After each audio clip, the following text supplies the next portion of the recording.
여러분, 물망초라고 하는 꽃이 있죠. 한번 사진을 한번 띄워줘 보실래요? 물망초는 이렇게 생겼습니다. 예쁜 들꽃인데요. 독일의 전설에 따르면 그 알프스강 이제 그 하구를 따라서 흐르는 아름다운 그 도나우 강이 있지 않습니까?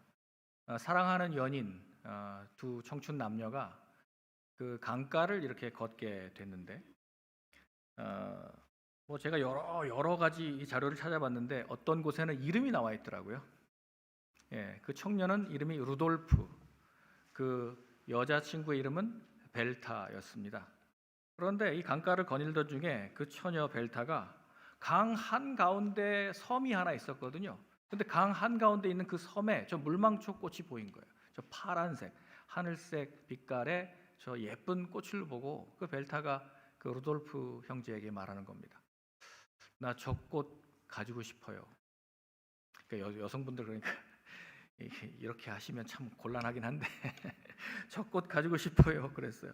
그랬더니 그 말을 들은 이 청년 루돌프가 사랑하는 애인한테 뭐 꽃 정도 못 따주겠습니까? 뭐 별도 달도 따줄 마당에 꽃을 따줄게. 그러면서 이제 그 섬 한가운데까지 또 자신 있게 헤엄쳐 가서 그 꽃을 따가지고 돌아오는데 그만 급류에 휩쓸려서 몸이 빠지고 말았습니다. 그래서 벨타에게 이 꽃을 던지면서 Vergiss mich nicht, 나를 잊지 말아요 라고 하면서 던지고 자기는 급류에 휩쓸려가 버렸어요.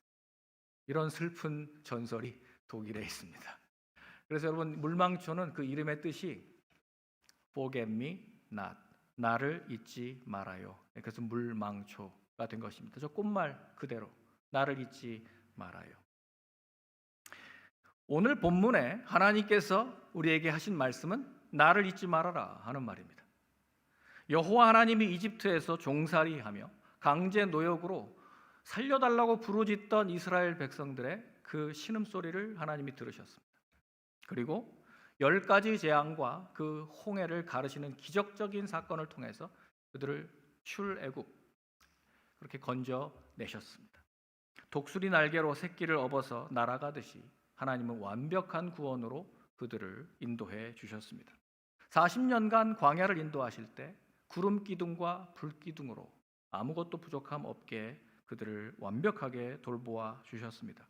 이제 이 신명기는 모세가 죽기 직전에 이제 조금 있으면 요단강 건너서 약속의 땅 가나안을 들어가게 될 이스라엘 백성들에게 마지막으로 지금까지 이 구원의 역사와 광야 40년을 기억하며 또 그들에게 이제 그 약속의 땅에 들어가서 어떻게 살아야 하는지 설교하는 그 마지막 메시지입니다.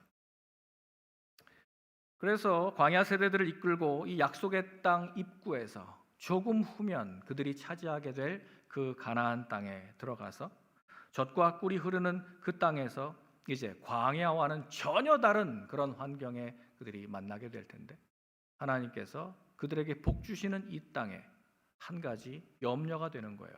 그 염려는 무엇입니까? 그 복의 결과로 얻은 땅이지만 그 염려는 그 받은 복 때문에 하나님을 잊어버릴까 하는 것이었습니다.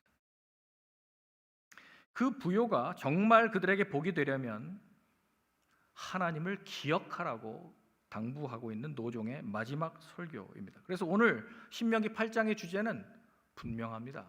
오늘 8장에서 반복되고 있는 단어를 살펴보면 되는데요. 11절에 내 하나님 여호와를 잊어버리지 말라. 잊어버리지 말라. 그러니까 잊어버린다라고 하는 이 동사와 18절에 내 하나님 여호와를 기억하라라고 하는 이 두 단어, 잊어버린다는 것과 기억한다라고 하는 이 두 단어가 오늘 모세가 두 번째 설교에서 강조하는 메시지입니다. 물망초의 그 꽃말처럼 Forget me not, 나를 잊지 말아라 하는 것입니다. 내가 너를 어떻게 구원하고 여기까지 인도해 왔는지 잊어서는 안 된다라고 하는 것이죠. 바로 그 하나님을 기억하라고 강조하고 또 강조하는 노종의 마지막 부탁, 유언과 같은 메시지가 바로 신명기 8장 말씀입니다. 그런데 왜 모세는 백성들을 지금까지 인도해서 결국에 들어가게 하는 그 약속의 땅 가나안 앞에서 이렇게 주저하며 염려하고 있을까요? 그게 축복이 아닌가요? 분명히 그 축복의 땅으로 인도한 것이잖아요. 적과 꿀이 흐르는 이 아름다운 약속의 땅에 들어가는 삶은 지금껏 그들이 40년 이상 고대하던 그 땅이었습니다. 그들이 간절히 바라고 염원하던 목표였습니다. 그런데 무엇이 문제입니까? 왜 지금 노종은 염려가 이렇게 가득할까요? 12절 말씀부터 한번 좀 보겠습니다. 12절부터 14절까지 찬찬히 볼 텐데요. 네가 먹어서 배부르고 아름다운 집을 짓고 거주하게 되며 또 너의 소와 양이 번성하며 내 은금이 증식되며 내 소유가 다 풍부하게 될 때에 얼마나 좋은 말입니까? 우리가 그렇게 기다리던 거 아닙니까? 우리가 이것 때문에 공부하고 일하고 준비한 거 아닙니까? 그래서 그 땅, 그 복을 우리가 얻게 될 때에 14절 내 마음이 교만하여 내 하나님 여호와를 잊어버릴까 염려하노라. 그 복을 받은 이후에 우리가 그 복 주신 하나님을 잊어버릴까 염려하노라. 여러분, 그래서 이 본문은 두 가지 동사가 대조되고 있다고 말씀드렸어요. 잊어버린다와 기억한다. 이 두 가지입니다. 잊어버리다라고 하는 이 히브리어 단어는 샤카라고 하는 단어입니다. 샤카, 끊어진다는 거예요. 여러분, 하나님을 잊어버리면 하나님과의 관계가 끊어져요. 하나님을 믿지 않습니다. 그래서 하나님을 잊어버린 세대가 되면 불신 세대가 되고 말고 하나님과의 관계가 전부 다 끊어져 버리는 것이죠. 그래서 하나님 잊어버리지 않도록 모세는 이걸 강조하고 있는 겁니다. 왜 잊어버릴 것을 염려할까요? 그 풍요로운 땅, 성공한 땅, 그곳에서 다 잘된다, 축복이다라고 생각할 바로 그때 그들이 받은 이 번영과 이 성공이 하나님이 주신 복의 결과지만 오히려 이 환경이 시험이 될 수 있다라고 하는 것입니다. 여러분, 가난과 부요 가운데 뭐가 더 좋으세요? 당연히 부요가 더 좋지 않으세요? 저는 찢어지게 가난해 봤거든요. 어린 시절에. 정말 불편합니다. 가난과 부요 중에 무엇이 더 좋습니까? 당연히 부요가 좋죠. 여러분, 광야와 도시 중에는 무엇이 더 좋습니까? 저는 광야에서 살아봤거든요. 도시가 좋죠. 유목민과 정착민 중에 어떤 게 더 낫습니까? 네, 환경적으로 편리함을 따지다 보면 당연히 유목민보다는 정착민이 좋죠. 우리는 당연히 가난보다는 부요함을 좋아합니다. 거칠고 위험하고 한낮에는 뜨겁게 내리쬐는 태양과 밤에는 살을 애는 듯한 그 추위가 막 파고드는 이런 극심한 기온차로 고생하고 야생동물의 습격이 있고 또 물도 없는 이 간조한 광야보다는 모든 제반 시설이 완벽하게 갖춰진 그런 편리한 도시 생활을 우리는 선호합니다. 매일 천막을 쳤다 걷었다를 반복하면서 유랑방랑하는 이 유목민의 삶보다는 한 자리에 자리 잡고 터전을 닦고 거기에 완벽한 집을 짓고 안전하게 거주하는 삶, 정착민의 삶이 훨씬 더 좋지 않습니까? 구약 성경은 분명히 이런 부귀, 명예, 어떤 장수 이런 것들은 하나님이 주시는 복이라고 말합니다.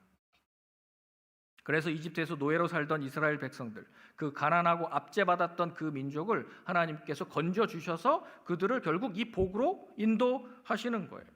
그래서 이것은 분명히 우리가 과거에 죄와 사망, 죄와 그 어떤 이 죄의 세력의 노예가 됐던 우리들을 하나님께서 구원해 주셔서 결국에는 이러한 안전한 영원한 복지, 천국으로 인도하시는 이 구원의 그림, 그 비유입니다. 그런데 그 좋은 가나안에 들어가는 이스라엘 백성들을 생각하면서 왜 모세는 이렇게 염려가 가득했을까요? 광야에서처럼 굶주리는 것이 아니라 풍요로운 땅에서 배불리 먹게 되면 바람을 이기기에는 역부족이었던 그 천막 생활이 아니라 이제 아름다운 집을 건축하고 그 안에서 안전하게 거주하게 되면 소와 양이 번성해지고 많아지고 은금이 불어나고 소유가 다 풍부하게 불어나게 되면 그때에 너의 마음이 교만하여 내 하나님 여호와를 잊어버릴까 염려한다라고 말하는 겁니다. 문제는 그 복을 누릴 때 우리가 하나님을 기억하느냐라고 하는 것입니다. 모세의 염려는 생활이 안정되고 삶이 풍요로워지고 부유해지면 우리 마음이 교만하게 될까 봐 염려하는 것이었습니다. 여러분, 이건 거의 인생 거의 누구나 다 비슷하게 겪는 일들이에요. 개구리 올챙이적 시절을 기억을 못하는 거예요. 우리나라가 지금 5,000년 역사 가운데 지금이 제일 잘 살아요. 가장 강력해요.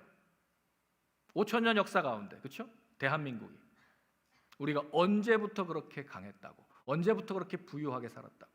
우리 지금 새카맣게 올챙이적 시절을 잊고 있어요. 저는 어린 시절에 가난한 것을 기억하고 있습니다. 물론 그때는 전반적으로 우리나라가 막 액티브하게 성장할 때였어요. 70년대, 80년대. 우리 선배 집사님들은 훨씬 더 아실 거예요. 정말 전후에 아무것도 없던 그 폐허 속에서 우리나라가 일어났다는 걸 다 아실 거예요. 근데 우리는 지금 그걸 벌써 망각하고 있어요. 분명히 복인데, 하나님께서 주신 복인데 이 복을 누리면서도 하나님을 잊어버리고 망각하고 있어요. 과거에 가난할 때는 정말 지상 최대 우리의 과제가 잘 먹고 잘 사는 것이었을 때는 하나님 앞에 그렇게 앞에 나와서 부르짖고 울고 불고 하던 우리 민족이 이제 좀 배가 부르다고 언제 그랬냐는 듯이 우리가 열심히 우리의 노력으로 된 것이지 라고 하면서 하나님의 은혜를 새카맣게 잊어버리고 있는 건 아닌가.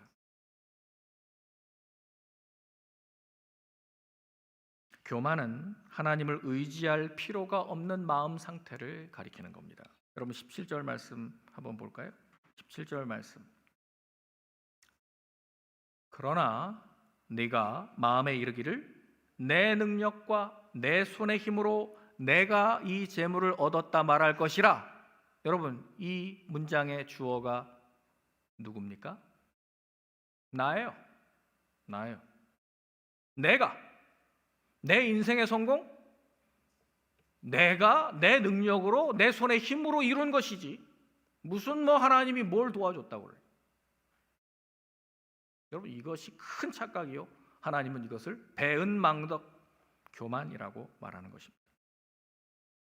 배부르고 등 따시고 이제 안전하게 되고 번식하고 증식되고 모든 게 다 풍부하게 되고 잘 먹고 잘 살게 되니까 전부 다 내가 똑똑해서 그런 것이지, 내가 열심히 해서 내 힘으로 다 이룬 것이라고 착각할 때 바로 그 마음 상태를 하나님은 교만이라고 부르는 겁니다.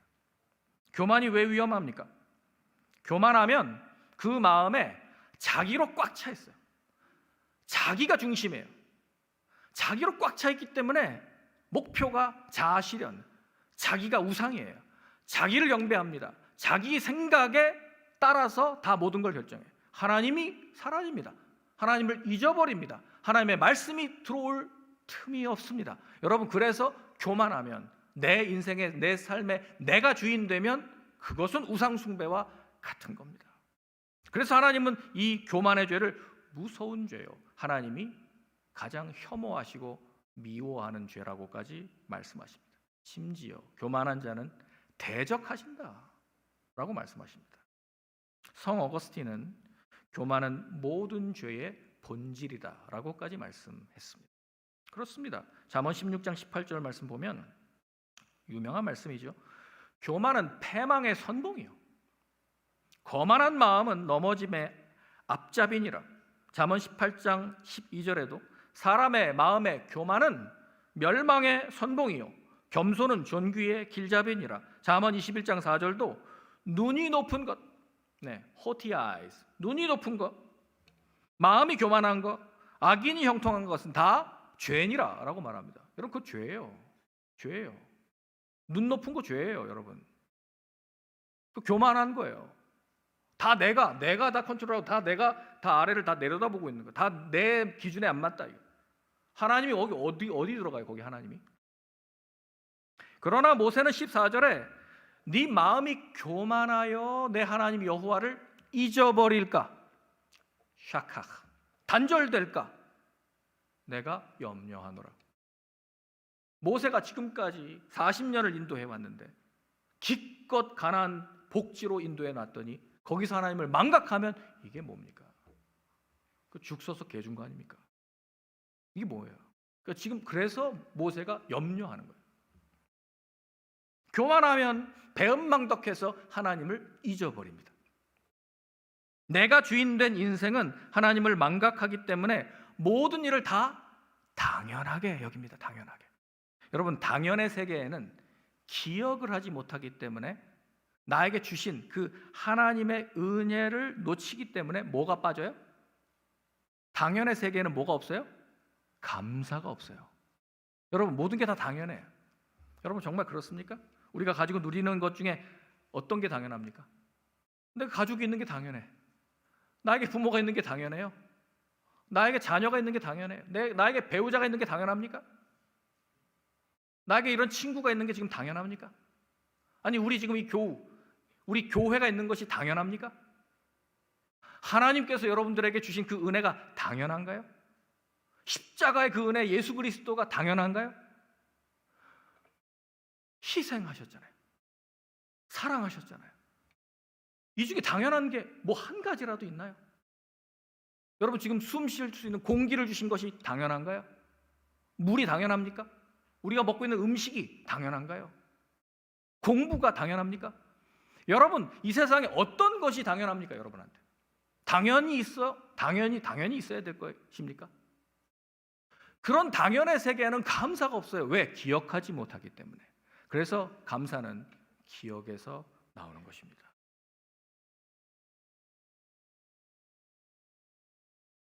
아니, 목사님, 내가 내 힘으로 일해서 내가 돈 벌고 내가 요리해서 밥 먹고 있는데 그게 뭐가 감사하죠? 여러분, 그렇게 생각하세요? 여러분에게 그 일을 할 수 있는 지혜와 또 그 직업을 누가 주셨나요? 지금 그 요리할 수 있는 지금 손과 발과 지금 이 건강은 누가 주셨나요? 심지어 다 차려주신 어떤 그 밥상도 하나님께서 건강의 은혜를 주시지 않으면 소화도 못 시킵니다. 먹지도 못해요. 여러분, 지금 우리 가운데 당연한 게 어디 있습니까? 아무것도 없어요. 제가 한 3주 감기 몸살 알아보니까 당연한 거 하나도 없어요. 자는 것도, 수면도 당연하지 않아요. 여러분, 목소리 나오는 것도 당연한 게 아니에요. 여러분, 다 은혜예요. 내 하나님 여호와를 잊어버리지 않으려면 어떻게 해야 하는가? 여러분, 하나님을 기억한다는 것은 무엇을 말하고 있습니까? 하나님께서 애굽의 종 되었던 그들을 어떻게 건져내셨는지, 그 광야에서 여기까지 어떻게 우리를 돌보시고 인도해 주셨는지, 하나님의 이 구원 역사를 통해서 하나님을 기억하라라고 강조하고 있습니다. 14절 하반절부터 16절까지 한번 보겠습니다. 14절 하반절부터 같이 읽을까요? 시작. 여호와는 너를 애굽 땅 종 되었던 집에서 이끌어내시고 너를 인도하여 그 광대하고 15절 광대하고 위험한 광야 곧 불뱀과 전갈이 있고 물이 없는 간조한 땅을 지나게 하셨으며 또 너를 위하여 단단한 반석에서 물을 내셨으며 내 조상들도 알지 못하던 만나를 광야에서 내게 먹이셨나니 이는 다 너를 낮추시며 너를 시험하사 마침내 내게 복을 주려 하심이었느니라. 아멘. 여러분, 다시 14절 돌아가 볼까요? 이 문장에서, 지금까지 이 세 절의 문장에서 주어가 누굽니까? 여호와는. 우리가 하나님의 은혜를 망각하면 내가 내 힘으로, 내 손의 능력으로 내가 이루었다라고 인생이 주어가 나였어요. 그런데 여러분, 기억하면, 그 은혜를 잊지 않으면 내 인생의 주어가 여호와예요. 하나님이, 여호와 하나님께서 나를 어떻게 인도해 주셨는지, 하나님이 또 나를 그 모든 간조한 광야를 어떻게 통과하게 하셨는지, 우리가 목말라 죽을 것 같을 때 반석에서 샘물을 터치고 우리에게 물을 내신 분이 누구신지 다 주어가 하나님 아닙니까? 그래서 여러분, 하나님이 주어가 되는 인생, 이것이 구원받은 삶입니다. 구원받기 이전까지는 내가 주인이었어요. 내가 모든 것을 다 할 수 있다라고 생각합니다. 그러나 구원받은 자는 내 인생의 주인이 바뀌었어요. 여호와는 하나님이 나를 인도하시고 건져내시고 먹이시고 입히시고 돌보셨다. 아멘.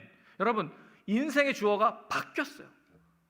그리고 하나님이 주어이고 나는 목적어로 바뀌었어요. 하나님이 나를 건지시고 하나님이 나를 먹이시고 하나님께서 나에게 그 물을 주셨다는 거예요. 할렐루야. 여러분, 이게 바뀌어야 돼요. 내가 주어가 되고 하나님이 목적어가 되면 안 돼요. 하나님을 기억하는 인생은 이 하나님과의 관계를 통해서 하나님이 광야에서 나를 낮추셨다. 16절에 나를 낮추시고 시험하여 마침내 복을 주려고 나를 돌보아 주셨음을 우리는 기억하는 겁니다.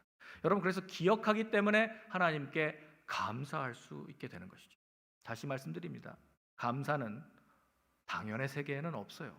감사는 기억에서 나옵니다.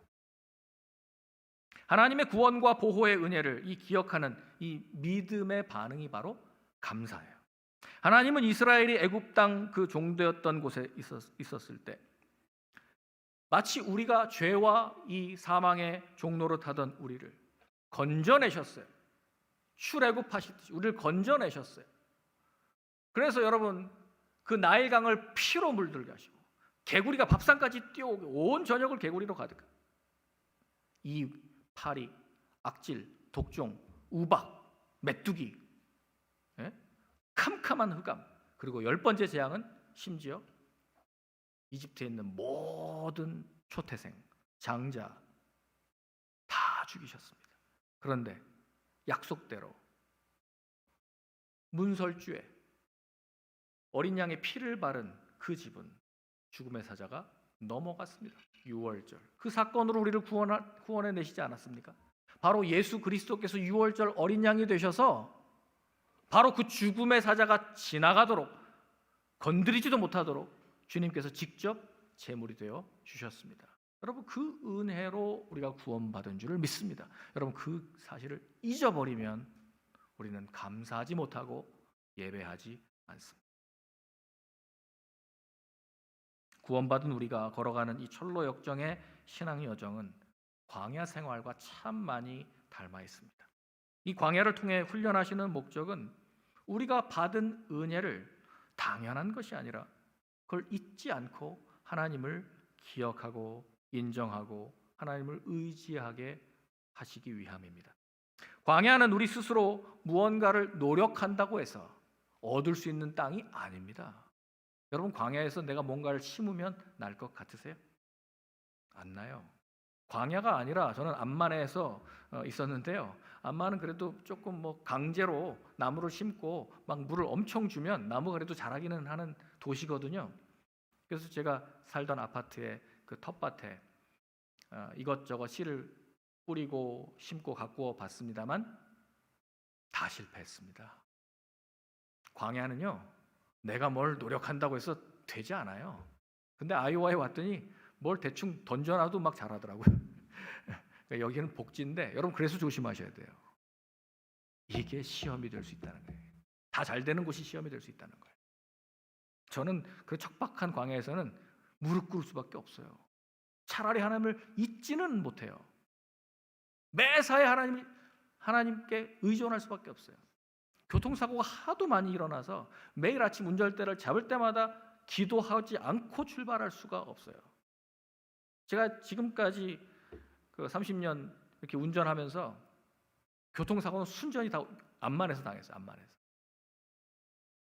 그러니 기도를 안 할 수가 없는 땅이에요. 그런데 저도 미국에 오니까 기도를 안 하고 출발하더라고요. 여러분, 그만큼 풍요가 안전이 복만은 아닙니다. 잊지 마셔야 됩니다. 광야는 철저하게 위로부터 공급하시는 그 하나님만 바라게 하는, 그래서 의지하게 하시는 곳입니다. 내가 할 수 있는 것이 없어요. 그래서 하나님만 철저하게 바라볼 수 있는 땅. 그래서 우리를 낮추시고 겸손하게 하나님만 의지하게 하는 곳이 광야입니다. 그래서 여러분, 광야는요, 내 인생의 주어를 나에서 하나님으로 바꾸기 위한 훈련장이에요. 왜 신앙생활이 광야와 같은가? 왜 천국 그 가나안 땅에 이르기 전까지 우리를 왜 이 광야 같은 철로 역정으로 이끄시는가? 계속해서 조금이라도 내 삶의 주어가 나라고 남아 있을까 봐 하나님은 오늘도 여러분들을 적박함 가운데 훈련시키시는 겁니다. 오늘도 무릎 꿇게 하시는 것이죠. 내가 주인 되던 인생에서 이제 나를 구원하신 하나님이 주인 되는 인생으로 변화될 때 이것이 참으로 구원받은 삶의 증거입니다. 광야에서 그들의 정체성은 이제 그들을 하나님께서 다 건져내셨기 때문에 홍해를 가르시고 또 뒤에서 추격하던 애굽의 기마병들을 다 수장시켜 버리셨기 때문에 더 이상 쫓아올 사람도 없어요. 이제는 애굽에서 그런 노예 생활하지도 않아요. 그래서 광야 40년간은 그들의 신분이 바뀌었어요. 더 이상 종이 아니에요. 노예가 아니에요. 자유인입니다. 완전한 자유인.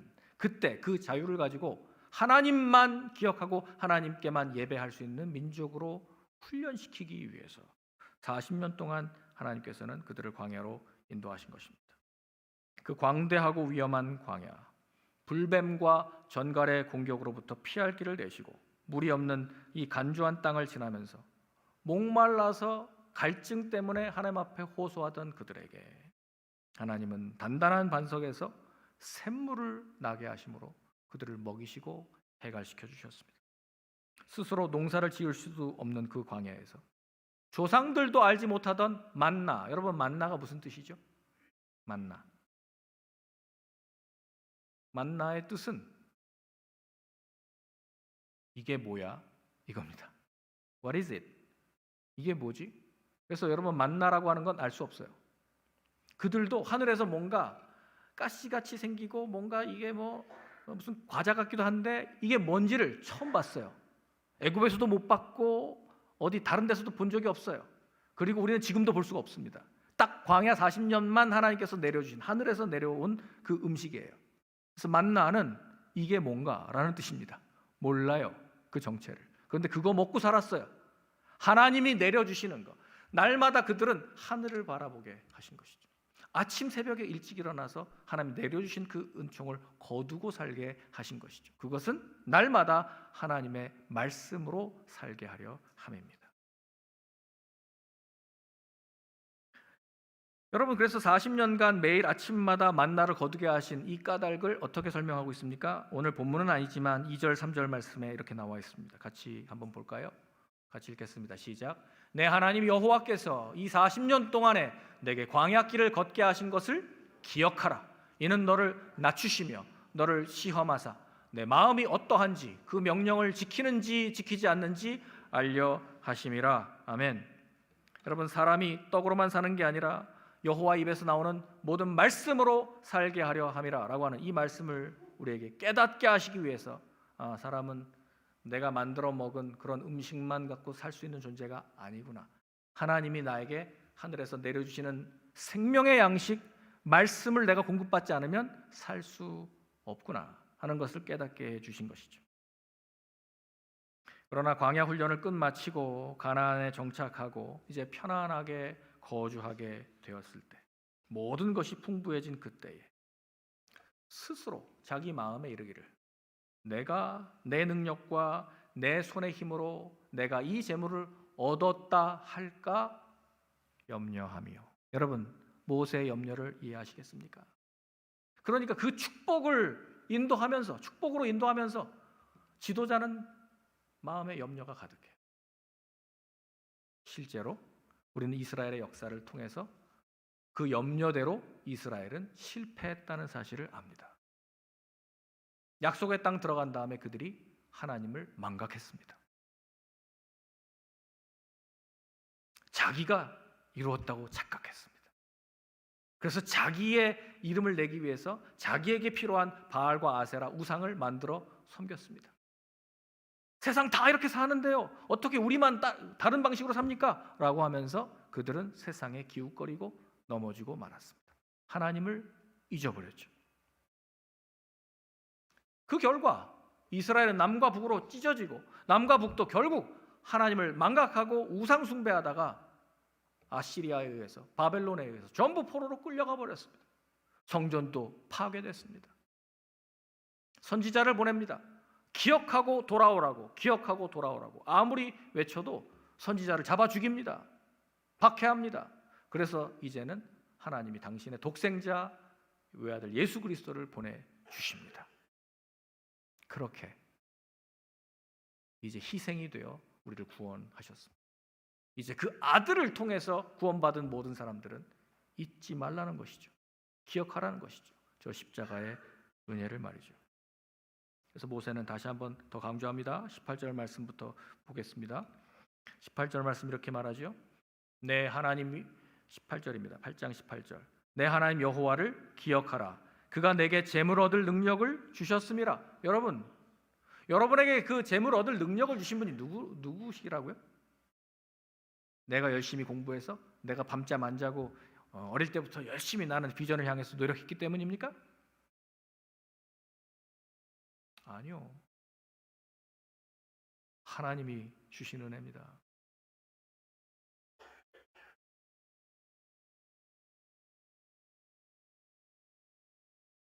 이같이 하심은 내 조상들에게 맹세하신 언약을 오늘과 같이 이루려 하심이니라. 여러분, 분명한 메시지. 내 하나님 여호와를 기억하라. 기억하라. 19절에 내가 만일 내 하나님 여호와를 잊어버리고 다른 신들을 따라 그들을 섬기며 그들에게 절하면, 그러니까 하나님을 망각하고 그래서 다른 신들이 마치 뭔가를 해준 것처럼 완전히 착각해서 다른 주소를 찾아서 기웃거리고 그 우상에게 절하고 섬기면 어떻게 된다고요? 너희가 반드시 멸망할 것이라. 여러분, 지금 기껏 가나안 복된 땅에 들어간 다음에 하나님께서 멸망시키겠다는 거예요. 그것이 이스라엘의 역사예요. 20절 여호와께서 너희 앞에서 멸망시키신 민족들과 같이 너희도 멸망하리니. 가나안 7족속을 다 멸망시킨 것과 같이 그들이 우상 때문에 멸망했는데 너희도 나를 떠나고 잊으면 멸망하리라. 이는 너희가 너희의 하나님 여호와의 소리를 청종하지 아니함이니라. 하나님은 그들을 건져내실 때 출애굽기 19장에 있는 말씀처럼 독수리가 자기 새끼를 등에 업어서 인도한 것처럼 우리를 안전하게 인도하셨습니다. 뜨거운 광야에 그 혼곤하던 그 태양빛 아래에서 하나님 구름 기둥으로 우리를 보호하셨습니다. 밤마다 불기둥으로 우리를 보호해 주셨어요. 그렇게 애지중지 사랑으로 보살핀 이 하나님 아버지의 사랑을 망각하고 돌아서는 배역과 불순종의 결과는 무엇입니까? 너희는 반드시 멸망하리라 하는 것입니다. 그래서 하나님께서 오늘 우리에게 주시는, 모세를 통해서 주시는 이 메시지는 분명합니다. 잊지 마라. Forget me not. 절대로 너를 구원한 여호와 하나님을 잊지 말라. 우리 주 예수 그리스도께서 십자가에서 피 흘려 나를 구원하신 그 은혜를 잊지 말라고 명령하시는 것입니다. 민족들의 흥망성쇠를 좌우하시고 인생의 모든 생사, 화, 복을 주관하시는 그 하나님 여호와, 그분을 잊지 마시기를 바랍니다. 잊으면 멸망이에요. 누가 세상의 주권자입니까? 누가 이 세상을 다스리는 진정한 통치자이십니까? 오직 이 땅의 구원자는 한 분, 여호와 하나님 뿐임을 기억하라라고 말하고 있는 것입니다. 그리고 여러분, 광야를 기억하십시오. 광야길을 걷게 하신 분이 하나님이십니다. 우리를 낮추시고 겸손한 마음으로 하나님만 전적으로 의지하는 삶으로 인도하시는 분이 하나님입니다. 그것이 진정한 복이에요. 가나안의 풍요가 복인 것 같지만 하나님 없이도 살 수 있을 것 같은 그런 풍요로운 땅에서 우리가 모세의 염려처럼, 그 기후처럼 여호와를 잊어버린다면 그건 바로 멸망의 길이 되고 말 것입니다. 우리의 모든 환경을 통해 우리를 구원하시고 인도하시는 이 하나님을 기억하십시다.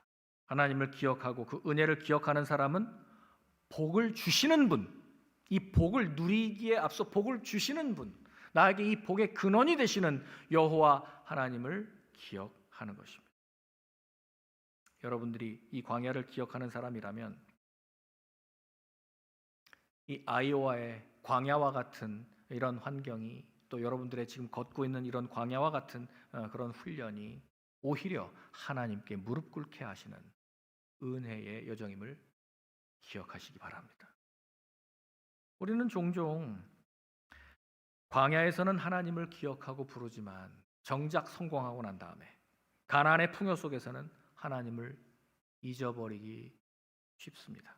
그때마다 하나님은 그 도나우 강가에 꽃을 던졌던 그 청년 루돌프가 했던 말처럼 Vergiss mich nicht, forget me not, 나 절대 잊지 말아라. 내가 너를 위해 생명을 주었느니라. 여러분, 절대 하나님을 잊지 말라고 명령하시는 까닭은 하나님이 우리에게 당신의 생명을 주시기까지 사랑하셨기 때문입니다. 여러분, 이 사랑을 잊지 마시고 이 하나님의 그 은혜를 기억하고 하나님께 감사하고 감사함으로 예배함으로 말미암아 여러분들의 영생의 삶을 날마다 천국 가는 날까지 이어가시길 주의 이름으로 축복합니다. 기도하겠습니다. 하나님 감사합니다. 우리가 잘되고 풍요롭고 성공하고 번영하는 것이 복이지만 그 모든 복을 주시는 복의 근원은 하나님이심을 믿습니다. 우리가 잊지 않게 하여 주옵소서. 기억하는 은혜가 있게 하여 주시고 기억함으로 하나님만을 감사하며 예배자가 되게 하여 주옵소서. 우리의 평생에 하나님이 우리 삶의 주어가 되는 인생 되게 하여 주옵소서. 감사드리며 예수님의 이름으로 기도하옵나이다.